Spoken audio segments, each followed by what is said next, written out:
final lecture for psychopathology. We'll be talking about the dissociative disorders and somatoform disorders. So the first question you might have are, why are we talking about these groups of disorders together? In two reasons. One, having to do with history and hysteria, right? The history of psychopathology, and if you think back to the time of Charcot and even later with Freud, one of the really prominent patterns of psychopathology that was going on involved these physical symptoms with no identifiable medical cause, and often referred to it as hysteria. And along with these physical symptoms with no medical cause, which is now what we think of as somatoform disorders, people also experienced these bits of amnesia or lapse of consciousness, which we now associate with dissociative disorders. So the symptoms from these two cluster disorders occurred together at that time, and it was quite common. And a lot of what was going on then, we probably diagnose now as conversion disorder, which isn't common at all now. Pretty rare. So there's some historical ties between these two, and then additionally, they both often occur in response to extreme stress or trauma, and so they might both be thought of as ways of coping with extreme emotional stress. So the second reason is they're both potentially reactions to trauma. And again, if we think about the major disorder that has to do with reaction to trauma that we have, PTSD, it does include some dissociative symptoms. Doesn't include somatic symptoms in the diagnosis of PTSD, but not uncommon to have those some somatic symptoms. People complaining of headaches and other things comorbidly with PTSD. Okay, start talking about the dissociative disorders. So first off, just clarifying some terms. Dissociation involves the disruption of the usually integrated functions of consciousness, memory, identity, or perception. Okay, so what does that mean?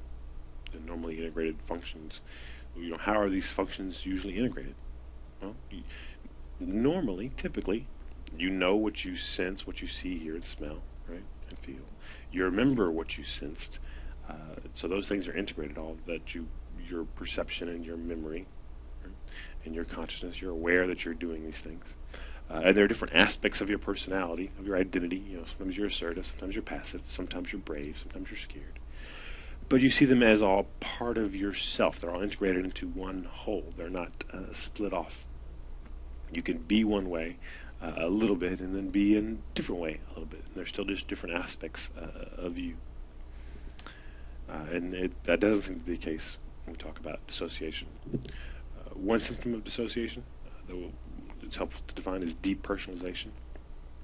And this is feeling detached from, or as if one is an outside observer of one's own mental processes or body. This is when you lose a sense of your own personal reality. It's like you're watching yourself in a movie or in a dream. A related concept is derealization. Derealization is when you lose a sense of reality of the external world. So now, I'm me, I'm in my body and I'm seeing stuff, but the world is, dead or fake or unreal somehow. So you're not watching yourself, nothing else seems real. Excuse me. So, and the experiences of depersonalization and derealization at some level are fairly common. If you think about, if there's some sort of continuum, some spectrum of dissociative experiences, deja vu would be on that spectrum, where you kind of get this weird sense of, oh, have I been here before? It's like there's some memory that you're not connecting with your present consciousness. Right?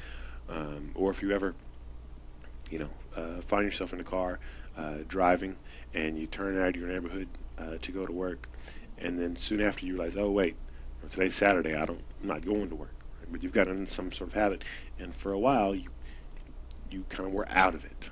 right? Or if you've been daydreaming, that's kind of on the spectrum. It's not the same thing as depersonalization and derealization, but it's on the same spectrum of dissociative experiences. In terms of etiology of the dissociative disorders, especially for dissociative identity disorder, severe abuse is pretty common. We don't know exactly how it leads to dissociative identity disorder. Obviously, unfortunately, a lot of people experience abuse. Not all of them develop dissociative symptoms or dissociative identity disorder. But the majority, substantial majority of people with DID experience abuse, and and I don't want to say just abuse, but not just abuse, severe abuse, the kind that really makes you cringe if you read the people's stories, where it kind of makes sense that something so bad is happening to this person that they need their mind to go elsewhere. You know, they need to dissociate their current consciousness from their memory. You know, not record this instance of what's happening to them, and be somewhere else. But then also trauma in general, not necessarily associated with abuse, is often related to dissociative symptoms, including depersonalization, derealization. As I said, they are part of the symptomatology of PTSD. So again, it's helpful to think of dissociation in general as a coping mechanism for negative events. Again, where bad stuff's happening, there's kind of this threat to your mind, or to use a psychoanalytic term, a threat to the ego. And dissociation is one way to protect the ego or the mind or the self from being overwhelmed. Okay, I'm not going to acknowledge horrible stuff. I'm just going to, take my mind elsewhere. When we look at criteria for disorders, there are two disorders related directly to forgetting of information. And most of them involve some level of forgetting. These two are really defined by it. Dissociative amnesia, which involves the inability to recall important personal information. And it's usually stuff that's of a traumatic or stressful nature. So in a car accident, and you don't remember what happened. And it's not just something that could be just attributed to ordinary forgetting. There's a certain amount of things, like when something happens, a traumatic event happens really fast, you may not catch everything because you're processing a lot of information.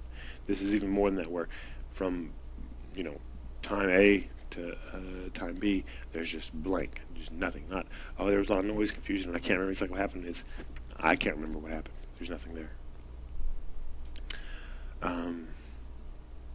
But it doesn't occur exclusively during dissociative identity disorder, dissociative fugue, which we'll talk about in a minute, PTSD, acute stress disorder, or somatization disorder, and it's not due to some substance or general medical condition. So dissociative amnesia is often a symptom or an experience that's part of these other disorders. If you don't have all the other symptoms, if you just have the amnesia, it's dissociative amnesia, which is fairly rare. Often people have the other stuff too. And like everything else, symptoms are associated with clinically significant distress or impairment. One interesting thing to note about dissociative amnesia and these dissociative experiences, if you remember from studying cognitive psychology, the difference between implicit memory and explicit memory. For explicit memory, it's where we remember stuff and we know we remember it. Implicit memory is when we don't think we can remember stuff, but when being tested, we show evidence that that information is in our brains. A classic example I always give, if I told you, excuse me, a list of words, the beach, the shore, the ocean, the moon, and I had you memorize those words. You memorize them. I say, okay, you can memorize them. You say them back to me. Yeah, great. And I say, okay, don't worry about remembering them. Move on to the next thing. We can do some other stuff. And then a week later, I bring you back into the lab, and I say, do you remember those words? And you say, no. And I say, well, just try to write them down. And you try to write them down, and you can't. Okay, so they're gone from your explicit memory. And then I say, okay, I want you to name a detergent. And if the test works, you will probably say Tide. And you'll say Tide because Tide is related conceptually to beach, moon, ocean, all those things, right? And if you say tide, and some people may say it randomly, but if more people say it than would be expected due to random answering, then I can say, okay, there's evidence here that even though you don't remember those words, they must still be in there, or you would have said something else, all or gain or whatever. Right? Anyway, to get back to this, so implicit memory, explicit memory. With dissociative amnesia that occurs in this diagnosis and also in dissociative identity disorder, oftentimes people show evidence of retaining implicit memory for things that they have no explicit memory for. Right? So if they don't remember anything about a trauma, let's say they were attacked by some person and they have no memory of it, but if you show them a picture of that person, their heart rate will speed up and they'll sweat and they're like, I'm freaking out, what's going on, I don't understand. And they still won't remember. They won't like, oh, I remember now. It's not a trigger, but somewhere in their mind and their body, there is a memory that's there. They're just not able to access it and bring it into their explicit memory. Okay? So the information isn't gone. It's just inaccessible sometimes. Okay, related to dissociative amnesia is dissociative fugue. And fugue means flight. Right? So dissociative fugue is unexpected travel away from home with an inability to recall the past. So you've got basically dissociative amnesia plus going away. Right? In addition, there's confusion about personal identity or assumption of a new identity. And the assumption of a new identity can be a completely new identity or partial. So maybe the person was a mechanic named Phil, and they left where they were and they're somewhere else. Now they can't remember anything, but they go, well, I'm a mechanic, but my name is William. Yeah, William, I'm a mechanic. So they remember partial assumption of new identity or complete.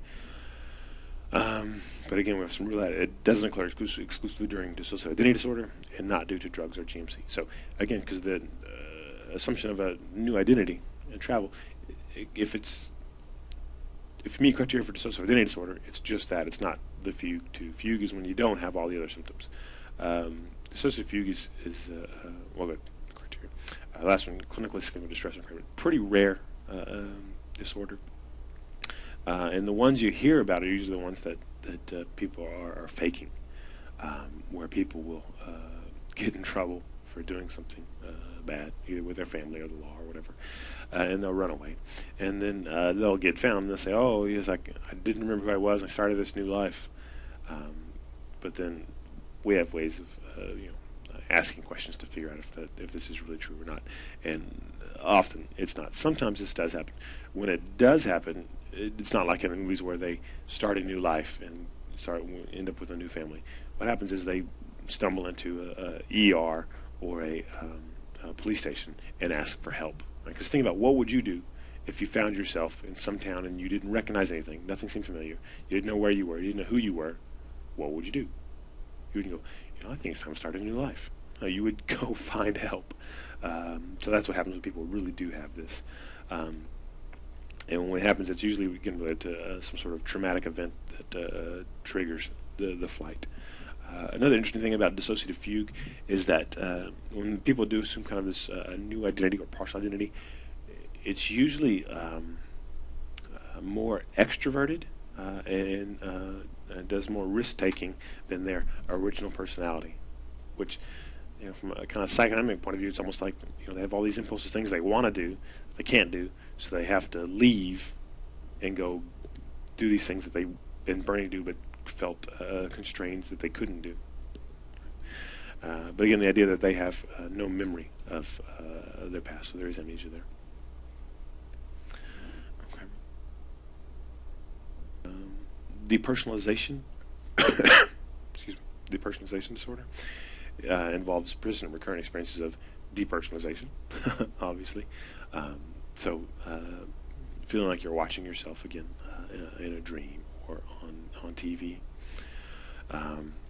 When this happens, though, reality testing remains intact, right? And when we say reality testing remains intact, we say, okay, you feel like you're watching someone in a dream.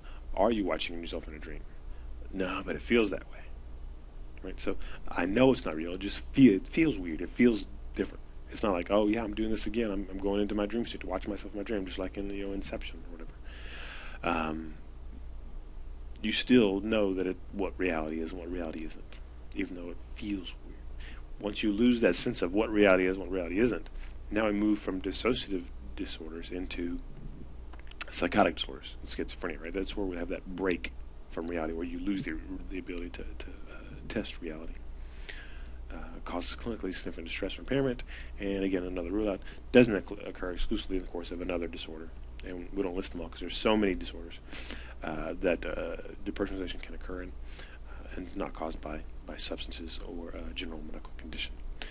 So again, depersonalization is one of those things that's often a symptom that occurs in other disorders, usually in times of intense stress or in reaction to trauma. But it can occur without other symptoms. When it does, it's just depersonalization disorder. Okay, so now move on to dissociative identity disorder, what was formerly known as multiple personality disorder, right? And sometimes still referred to incorrectly as multiple personality disorder. And the name was changed largely to reflect the fact that most researchers and clinicians don't really believe that it's different personalities that people have. People don't have multiple personalities. Everybody has one personality, but people with dissociative identity disorder may display different aspects of their personalities. I'll talk more about that in just a minute. So, the criteria: presence of two or more distinct identities or personality states. So again, it's these are sometimes referred to as alters, right? So when we talk about these identities or personality states, they're not complete personalities. A lot of times when this is portrayed in film and TV, they get things really wrong. One thing they get kind of right is when they show an alter, usually it's fairly one-dimensional, right? Like one of the alters is kind of the bully, and one is maybe a scared child. Another one is hypersexual. Right? But these identities are very if we're reviewing movies, wow, it's really a one-dimensional character, right? They just have this one. They have this predominant characteristic, and that's all they are, right? And one characteristic does not a personality make, right? So it's not that they have these several complete personalities within them, where they have this person who likes to read and cook and is sometimes quick to anger, but really understands people's feelings and all the complex stuff that there is about you and your personality. They don't have multiples of those, right? But they do have these. They seem to have these distinct personality states, where whenever they're one way, it's like there's one aspect of the personality that's coming through. But what makes it different from just right now I'm sad, that's my personality state. What makes these things different from just being a way of being, right, or just different traits, is they seem separated from each other. They're distinct, right? There's these boundaries, and oftentimes information isn't shared from one personality state to the other. Like when you're angry at somebody and you're yelling at them, and then later you're in a good mood, you can remember being angry, right? There's information shared across ways of feeling with different identities, different personality states. Sometimes information is not shared, and when they're being this one way, they don't recall how they were when they were this other way. So they're distinct identities or personality states. We'll talk more about those differences in a little bit. But at least two of the identities recurrently take control of behavior. So again, it's not just like, oh yeah, I kind of have this, there's this other part of me that I'm aware of that I kind of, my scared self, right? And there's certain schools of thought in psychology that talk about, your inner child. And we think about ourself being divided into different parts and different ways of being. And conceptually, that helps people think about certain things. This isn't like that. It's not just seeing that there are different parts of yourself. It's that this part of yourself takes control, and you are this way. You are this. You are a scared child. And a scared child is a scared child. It's not somebody who thinks, oh, I feel like a scared child right now. They are a scared child in their mind. Right? And then they may switch to a different alter, or now there's hypersexual adult. And the hypersexual adult may or may not know about the secure child, right? And same vice versa.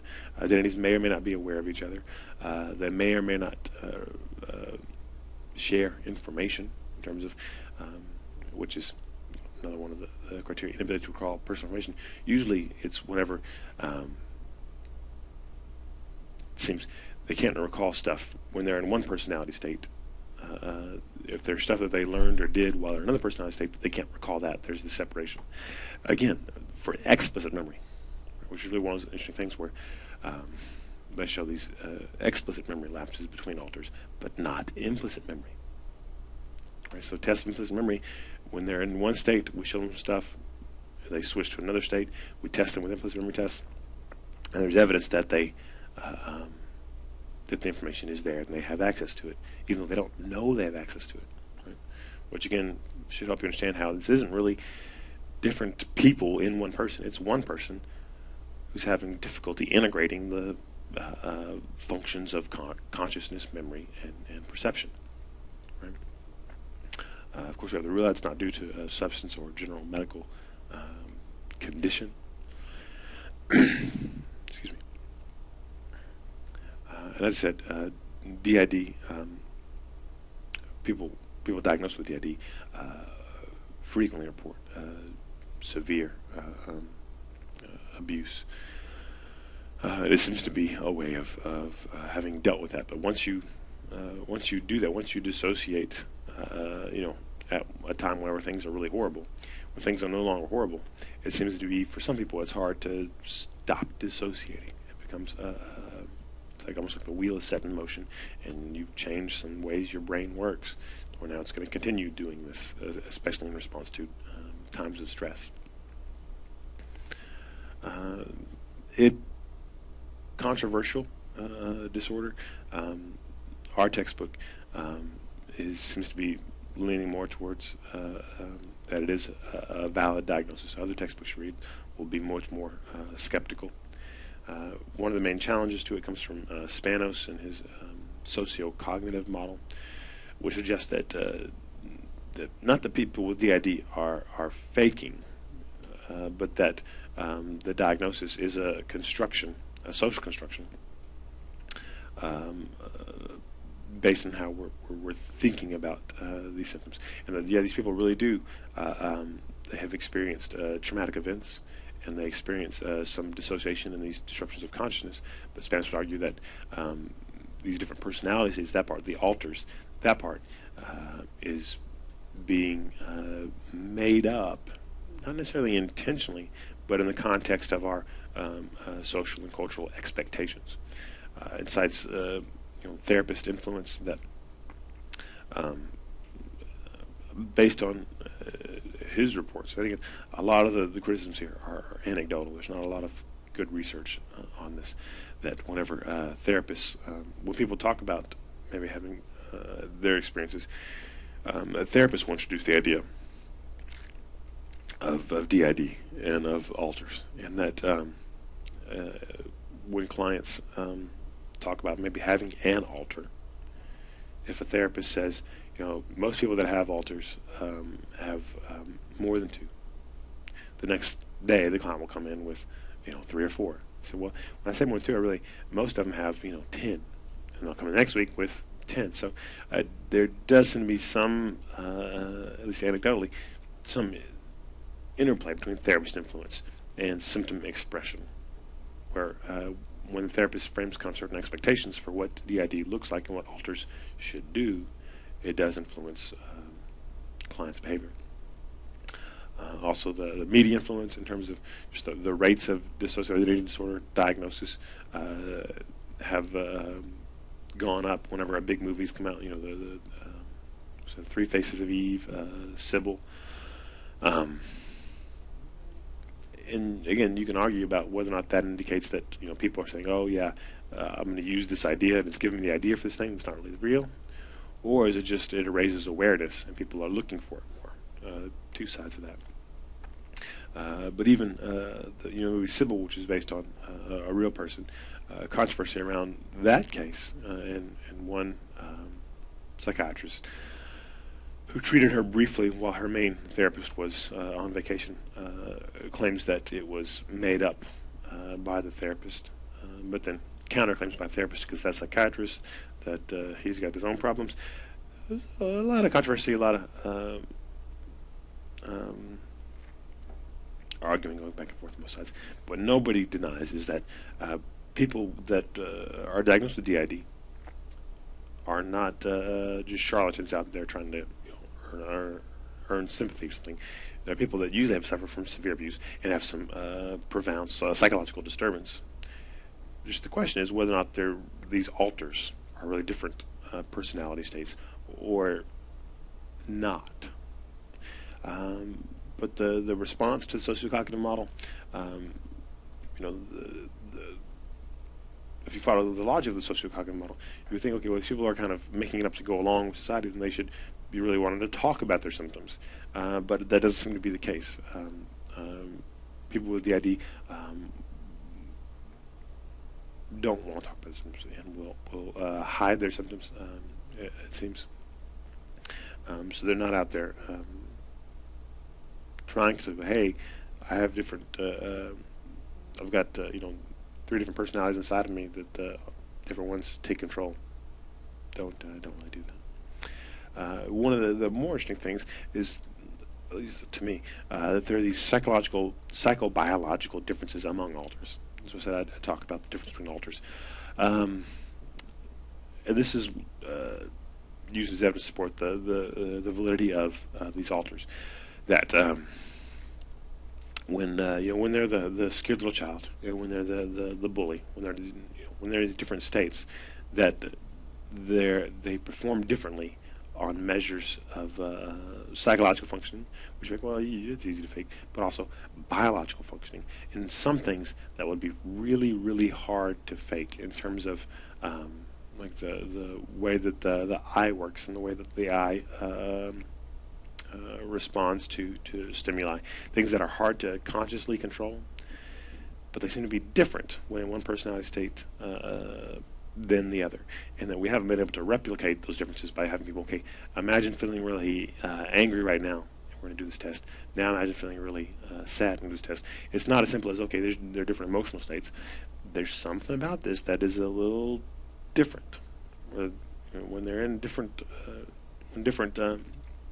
personality states, identity states, alters have taken control, they perform differently on some of these tests of psychological and biological functioning.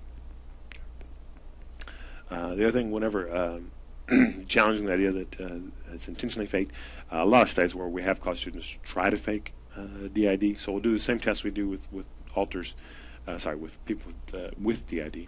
We say, okay, we're going to give you this test while you're in this personality state, and then we're going to give it to you again later. We tell somebody else, okay, I want you to pretend like you have DID. Pretend like you're in a personality state. I'm going to give you the test. And I'm going to give you another test when you're in another identity state. Ready? And we see if they can replicate the same pattern of findings as people diagnosed with DID. And intentional fakers largely cannot. Usually they don't fake the symptoms right, if that makes sense. Sometimes they'll over-exaggerate memory loss,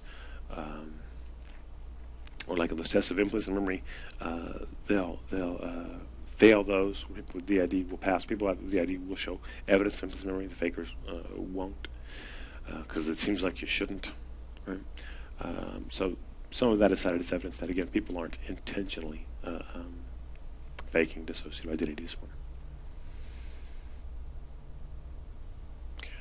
Moving on now to the somatoform disorders. They can be categorized into 2 broad categories. This isn't officially in the DSM, but it may help you make sense of things.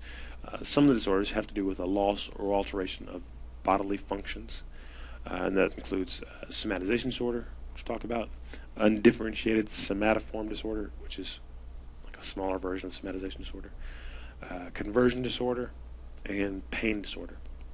Then you have 2 other disorders that seem a little different. Right. So those first ones have to do generally with, you have these physical symptoms. They don't have a cause. And these other 2, there's more. It's more about a preoccupation with something about the body. With hypochondriasis, where again you're preoccupied about being sick and lots of anxiety around that, and then body dysmorphic disorder, where you're preoccupied with something being wrong with the body in terms of the body's appearance. Okay. So looking at criteria, somatization disorder involves a history of many physical complaints beginning before age 30 that occur over a period of several years and result in treatment being sought or significant impairment in functioning. Okay. So why do complaints have to begin before age 30? Well, two reasons. Partly because you start to have more physical complaints after age 30, and it's just part of normal aging. So it would be hard to, if you got somebody who's in their 80s and they have multiple pain symptoms, GI symptoms, neurological symptoms, sexual symptoms, that may be like, well, yeah, they're getting older. That makes sense. It's not a disorder. So we want there to be evidence that it's happening early. And also, this criteria reflects the belief that this is a characterological disorder, kind of almost like a personality disorder, that people with somatization disorder somaticize, right, as a coping style. That's probably learned early in life. So to deal with negative life experiences, negative emotions, stress, whatever, rather than solving those problems, getting high, doing whatever else to cope, they get sick. Okay. And then that, it seems to be, again, kind of a way of being, a personality style, not just some sort of brief disorder. It is a chronic disorder. Excuse me. So, criterion B, each of the following have been met at some time during the disturbance. You don't have to have all of these at once, because it's a lot of symptoms, but so usually this is a diagnosis that you make with somebody that's been seeing doctors for many years, and they have this kind of big bulging medical file. It includes 4 pain symptoms, and they can either be 4 different sites or 4 different functions. So different sites, talking about back pain, headache, chest pain. Talk about different pain functions, pain during sex, during urination, when walking, whatever. 2 gastrointestinal symptoms, nausea, bloating, diarrhea. 1 sexual symptom, which could include sexual indifference, erectile dysfunction, oddly, nausea throughout pregnancy is considered a sexual or reproductive symptom, I guess, or irregular menses. Yeah. And 1 pseudo-neurological symptom. So a pseudo-neurological symptom is a symptom where it suggests a neurological condition, but there's no physical basis for it. So, blindness, paralysis, weakness, where there's nothing wrong with your brain or your nerves. Okay. And again, don't have to have all these at once, but at some time over the course of the illness, you've had all of these symptoms, which is a lot, right? 6, 7, 8 symptoms. All without a medical cause. Second. So, either one or two. 1, after appropriate investigation, the symptoms, and B, the ones we just talked about, cannot be fully explained by a known general medical condition or the direct effects of a substance. Okay. So you're not really sick. So it gets a little bit murkier when there is a general medical condition present. So, if you really are sick, you could still have somatization disorder. When there is a general medical condition present, the physical complaints or resulting impairments are in excess of what would be expected from the history, physical exam, or laboratory findings. Right? So if you really do have some sort of illness, and maybe some of these symptoms are associated with it, but you're experiencing more of them than would be expected given how sick you are, or it's causing more impairment, like most people that have disorder, yeah, they'll have some back pain and some headaches, but with some Tylenol and Advil, whatever, they can go to work. And you're laying in bed all day and unable to work. So the impairment, the symptoms are disproportionate to what you should be feeling. And again, you should be feeling according to some physicians.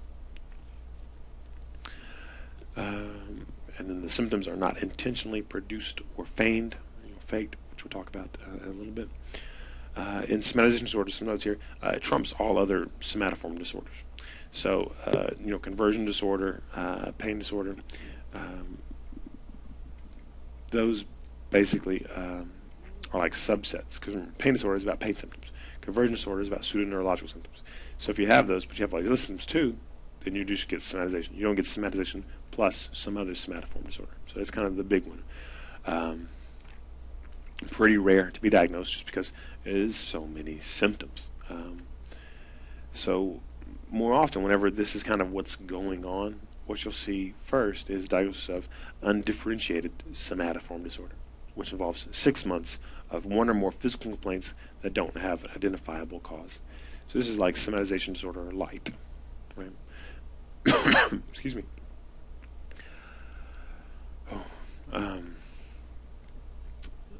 Kind of like the relation between post-traumatic stress disorder and acute stress disorder. Same thing here. So you need fewer symptoms for undifferentiated somatoform disorder. And again, not everybody who is diagnosed with undifferentiated somatoform disorder will go on to get a diagnosis of somatization disorder. But most people who are diagnosed with somatization disorder, they obviously would have met criteria for undifferentiated somatoform disorder and probably have been diagnosed with that in the past if they've seen a therapist or psychiatrist.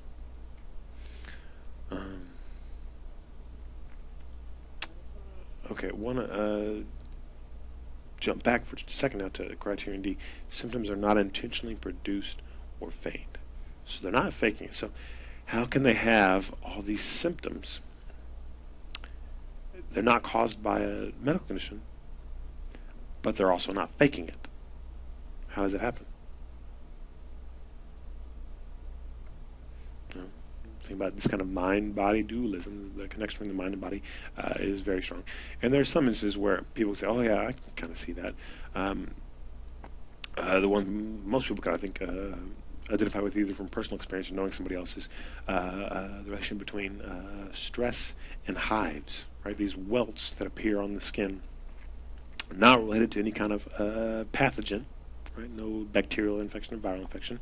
But when some people experience extreme stress, they break out in hives, right? So the body develops a physical symptom in relation to psychological distress, right?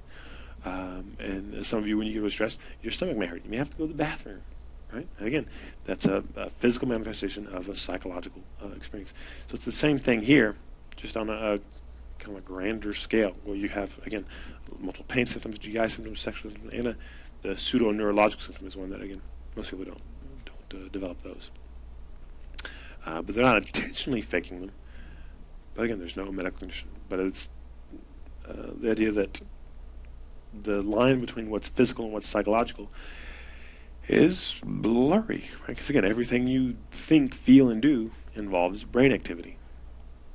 And brain activity is directly related to your body's experience of pain, discomfort, your gastrointestinal functioning, right? All controlled by the master computer. Okay, looking at conversion disorder.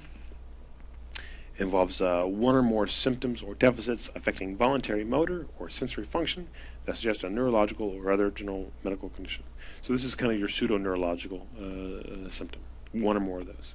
So impaired coordination or balance, localized weakness, right? So I can't, my right hand, I can't pick anything up. I can't pick up a glass. I can put my arm around, my hand around it, but when I try to pick it up, it slips out of my hand. My hand's too weak to hold it. My left hand's fine, right hand is weak. Loss of pain sensation, double vision, seizures, blindness. These are all things where you have these kind of neurological symptoms, and psychological factors are judged to be associated with the symptom or deficit because the initiation or exacerbation of the symptom or deficit is preceded by conflicts or other stressors. It's the idea that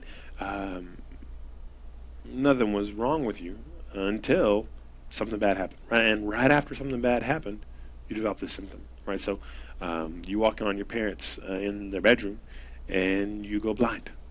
That would be conversion disorder, And interestingly enough, the symptoms are often functionally related to the stress or trauma, right? Where you see something that you don't want to see and you experience blindness.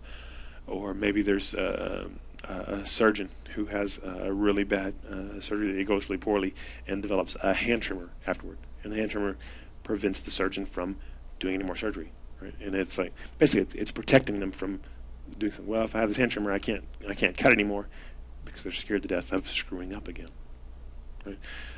So the symptoms often seem to be functional somehow, some way. But again, it's the kind of thing where it's not intentionally feigned or produced. Right? It's just the mind being very powerful and exerting its influence. Criteria. The symptom or deficit cannot, after appropriate investigation, be fully explained by a cerebral condition, substance, or as a culturally sanctioned behavior or experience. Right? And so conversion disorder is one that's really important to get a very thorough, and all of the somatoforms, especially conversion disorder, are really thorough physical. Because if somebody's having neurological symptoms, you want to make sure someone's not, they don't have a tumor. Right? But you have to rule all that out before making a decision. But sometimes, even without a lot of medical testing, we can rule out medical causes using neuropsychological testing, which is basically, we know how the body should work when the brain's working appropriately. And when the brain's not working appropriately, we have an idea of what should happen too. Right? So, and sometimes when people have these conversion symptoms, their paralysis or whatever doesn't fit with real paralysis, right? So one of the things, example often used is somebody who has, paralysis of their arms. I say, I can't lift my arms. They, and you lift the arm up and it just falls down. Right? You lift it up, it falls down. Wow, that's really interesting. Then you lift it up again, over their head, and it falls down to their side. Okay. If you had done that with somebody that really did have paralysis, lift the arm over their head, when you let go, it will fall down and hit them on the head, which is a mean thing to do. But someone with conversion disorder, even though they aren't trying to fake it, and they really do feel like they can't move their arm, they neurologically they can, and there's some instinct in them that says don't hit your head, and so the arm comes slightly to the side and they don't hit themselves in the head. So different little tests like that where we can kind of tease apart sometimes, okay, this doesn't fit with the way your body is wired. This isn't really a physical problem. It must be more psychological, more likely conversion disorder. So it causes clinically significant distress or impairment, or even if you're not bothered by it, it warrants medical evaluation. They have to put that in because sometimes with somatization disorders, individuals will experience la belle indifférence, the beautiful indifference, where they don't seem to care about the symptoms, which there's a whole body of research on that and about personality styles. But just know that sometimes you think, wow, you think you'd be really upset about this, and sometimes people are, but often people aren't. They just don't seem bothered by it. Which again, if there's something serving a function, it makes sense that they're not bothered by it. But it's again not limited to pain or sexual dysfunction. If it's just pain, so because again pain is neurological. If it's just pain, it's a pain disorder. If it's sexual dysfunction, it's just whatever the sexual disorder is, and doesn't occur only in the course of somatization disorder, because remember it trumps, and is not better accounted for by another mental disorder. Okay, pain disorder obviously involves pain. Pain in one or more anatomical sites is the focus of the clinical presentation, and the pain causes clinically significant distress or impairment, which psychological factors are judged to have an important role in the onset, severity, exacerbation, or maintenance of the pain. Which, if you stop and think about it for a second, when does pain not involve psychological factors? Right? Pain is very much biological and psychological. That's one of the human experiences that is most reflects kind of this dualism and this intertwining of the mental and the physical. But again, the idea here basically that based on the injury they have, based on what we can see, what their nerves are doing, they're reporting more subjective pain. than others, or their pain reports get worse whenever certain things happen in their life that don't affect them physically but affect them mentally. Right? That means that psychological factors are having a role. And again, symptoms not intentionally feigned or produced, but the pain is not better accounted for by mood, anxiety, psychotic disorder, and you don't meet criteria for dyspareunia, which remember is that sexual disorder involving pain. So if it's just pain during sex, it's not pain disorder, it's dyspareunia. Okay. Before we move on to the other somatoform disorders involving a preoccupation with the body, in terms of the ones with symptoms, let's talk about intentionally faking symptoms. Because so far we've always had this kind of caveat: symptoms aren't intentionally produced or feigned, because they're not in somatoform disorders. But in other disorders, they might be. In the fictitious disorder, which isn't a somatoform disorder, it's from a different category, but it's related, so we'll talk about it here. Fictitious disorder is characterized by the intentional production or feigning of physical or psychological symptoms. Right?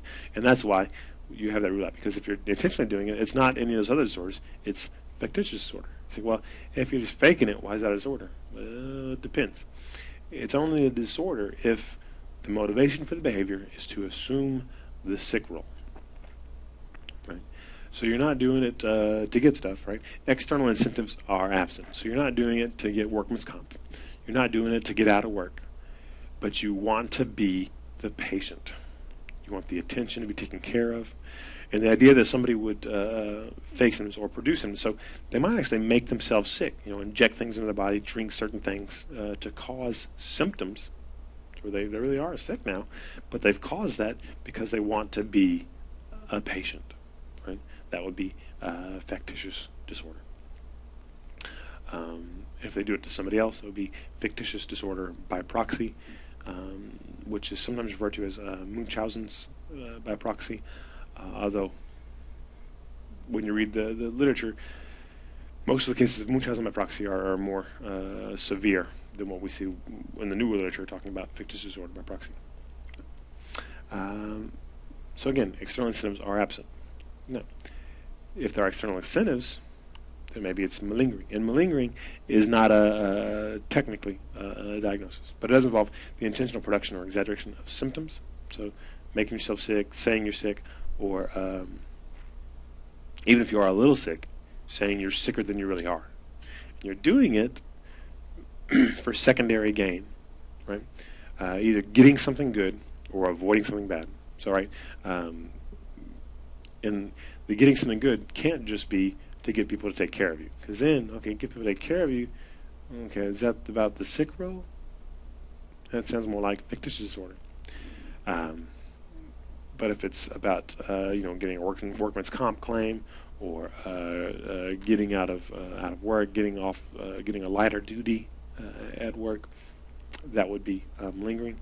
And it's not a regular diagnosis, right? Kind of your standard Axis 1, Axis 2. It's a V-code diagnosis, which basically says, here's a behavior. It's not a syndrome. It's not a psychiatric disorder. But it's basically here's a description of the behavior. Their behavior is best described by malingering, which isn't a disorder. It's a behavioral description. Okay, now move to the other somatoform disorders. Body dysmorphic disorder. It involves preoccupation with an imagined defect in appearance. If a slight anomaly is present, the person's concern is markedly excessive. Okay. So they imagine that their ears are too big, their skin is too splotchy, whatever. And it's not that they're handsome and gorgeous and nothing's wrong with them. Right? You don't have to be perfect to have body dysmorphia disorder. But even if there is a slight anomaly, so maybe your nose is a little big, like mine, your concern is too much. So everybody, worries about little things about their body. But this is markedly excessive. And what's markedly excessive? Use your clinical judgment. The DSM doesn't specify, unfortunately, what exactly is markedly excessive concern. Excuse me. But the person's preoccupation does cause clinically significant distress or impairment. right? So that can help you figure out if it's markedly excessive or not, right? If it's really causing a problem in their life. But the preoccupation is not better accounted for by another mental disorder. So we talk about another mental disorder, we're thinking about a couple things. One, anorexia, right? Because again, they're preoccupied with the fear of becoming fat. So they may even focus on certain body parts. You know, my hips are too big, my thighs are too fatty, whatever. If that's just part of their anorexia nervosa and not really a focus of long attention, we're not going to add the diagnosis of body dysmorphic disorder. Right? The other thing would be, and this is very much like, is obsessive compulsive disorder. Right? So if they're having intrusive thoughts about something about their body and have obsessional behavior in response to that, it's OCD. People with body dysmorphic disorder, even though they seem a bit obsessive, it doesn't seem so much intrusive thoughts. It seems to be almost like between OCD and GAD, where there's this kind of chronic worry and worry about the appearance, this preoccupation. So it's not like these thoughts come in, and they can't stop them, but they are worried about this, and they think, people are looking at me. So again, thinking about also a little bit of social phobia, that negative evaluation, right? But not about doing something embarrassing, but something about the body. Okay. Now, if they're convinced that it's absolutely true that they're hideous, then you potentially add the diagnosis of delusional disorder, somatic type. And the border between body dysmorphic disorder and delusional disorder is fuzzy. It's about the delusional intensity, how strongly they believe. So, I think my ears are too big and people are staring at them. Okay, is everybody really staring at your ears? Are they really, 6 inches long? No, they're not. But it feels like they feel too big. Okay, that's body dysmorphic disorder. Yes, they are 6 inches long. I don't know how you can miss that. Okay, now that's delusional disorder. That's of a kind of delusional intensity that's a bit more than just body dysmorphic disorder. We would see with that. But this is with the somatoform disorders because it has to do with preoccupation with the body, but it seems much more like an anxiety disorder, right? Because there's lots of worry and a big cognitive component to this. Similarly, hypochondriasis. We talk about people being hypochondriacs, the disorder we're referring to.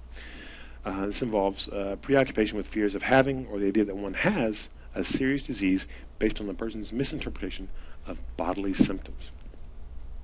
Right? So again, it's not that they're scared of getting sick. They're not a germ phobe. And they don't have intrusive thoughts about things being dirty and feel compulsion to wash. It's not OCD. It's not that I'm going to get sick. It's that I am sick. And I'll tell you why I'm sick. Look at these spots on my skin. Right? So, and there are real symptoms. There's something present, bodily sensations or indicators. So if you're like me and you have some moles on your skin, those moles are really there, right? By saying, "Oh, look at these moles." Yeah, I've got some sort of melatonin disorder. It's probably cancer. It's because look, nobody has this many moles. I think I'm really sick. I need to get it checked out. Right? I went to the doctor, but they didn't believe me. I got to go find another doctor because something's wrong. It may not be what I thought it was, but it's something, right? So there are symptoms there. Or, oh man, my throat is really scratchy. Oh, geez. Okay, it's probably throat cancer. Probably throat cancer, right? So I'm misinterpreting. Everybody's throat gets scratchy. Your stomach gets rumbly. Your stomach may hurt when you get hungry, right? Regular bodily symptoms. People with hypochondriasis misinterpret those symptoms or minor physical abnormalities as indicating that they're sick, and they're constantly worried about being sick. The preoccupation persists despite appropriate medical evaluation and reassurance. So you went to the doctor told you you were fine. So what constitutes appropriate medical evaluation? It's subjective, right? So if the doctor, looks in your throat and in your ears and your eyeballs and says, "Oh, you're fine," but you didn't do a CAT scan, you didn't do a PET scan, you didn't do all the blood work. And again, this is where we kind of realize, well, medicine is as much an art as therapy, and they don't do every test in the book for every person because it's expensive, and they have to use their clinical judgment to figure out when tests are merited. And even when they do the test can be wrong, right? So someone with hypochondriasis, you do the test and said it was negative, but maybe the test was wrong, and it could have been. The other person could really be sick. Maybe they don't have hypochondriasis. Maybe they really are sick, and that can, when the doctor's wrong, that may happen. 1 in 1,000. But that 1 in 1,000 person who now are saying, "Oh, you're hypochondriac," they're really sick. So, appropriate medical evaluation is a bit fuzzy, but doctors do the best they can, and we keep our fingers crossed. So they've had appropriate medical evaluation, whatever that is, and being reassured appropriately by the physician, everything's fine. Explain what the symptoms are. Despite that, they still are concerned. Right? But the belief in criterion A is not of delusional intensity, and it's not restricted to a particular concern about appearance. So if it's just a concern about appearance, this mole on my face, it's hideous, and everybody stares at it, and it's ugly, and I think it's growing, and it's oh god, you need to cut it off. Right? Body dysmorphic disorder. And if it's of delusional intensity, then we're talking about delusional disorder. So when the doctor says, "Oh no, your throat is scratchy because it's allergies," we did the test, it's negative for cancer. Someone with hypochondriasis says, "Okay, well, it may not be that, but there's something wrong." Somebody who's delusional will say, "Okay, you're conspiring against me because I know it's cancer. I can taste the cancer, and you're lying to me." Right? Because they believe it so strongly that they'll ignore any of us. Someone with hypochondriasis may say, "Okay, well, it's not that, but it's something." Right? So not of delusional intensity.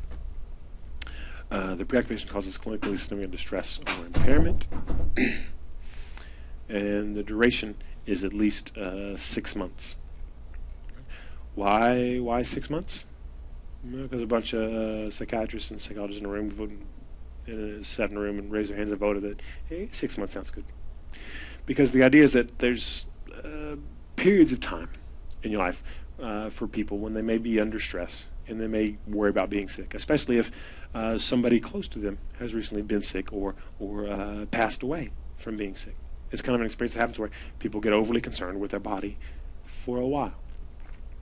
And because that happens with a fair amount of regularity, we say, well, it's got to last a bit longer. It's got to last, what do you guys think? 6 months sound good? Yeah, 6 months.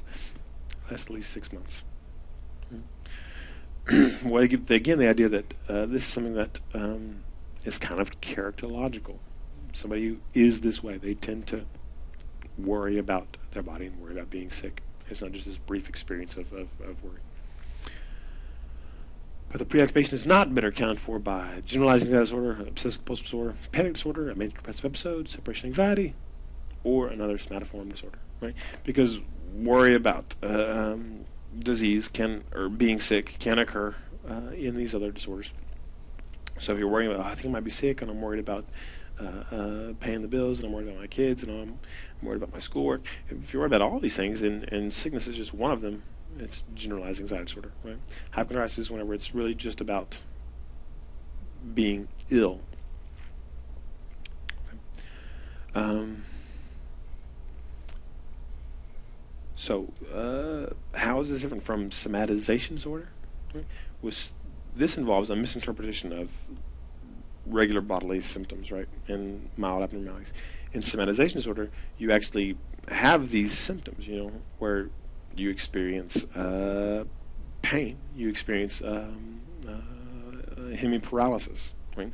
With hypochondriasis, you don't experience those symptoms. You experience regular body stuff, and you misinterpret it, right? So one really does have what look like medical symptoms. With hypochondriasis, you don't have these symptoms, right? You have things that are misunderstood as being symptomatic, but they're not really symptoms. Okay. In terms of etiology of somatoform disorders, varied. For many of them, a family history of illness is common, and the role that may play, it could be that they learn that illness is rewarded in terms of, wow, when the person was sick and they didn't have to do as much, but they cared. People took care of them. People paid attention to them. And even if it's not on a conscious level, on some level, they may come to appreciate that, and so be more inclined to pay attention to their body and being ill. Maybe they learn to focus attention on their body by seeing somebody else being sick. Childhood abuse is often noted in patients with somatization disorder in particular.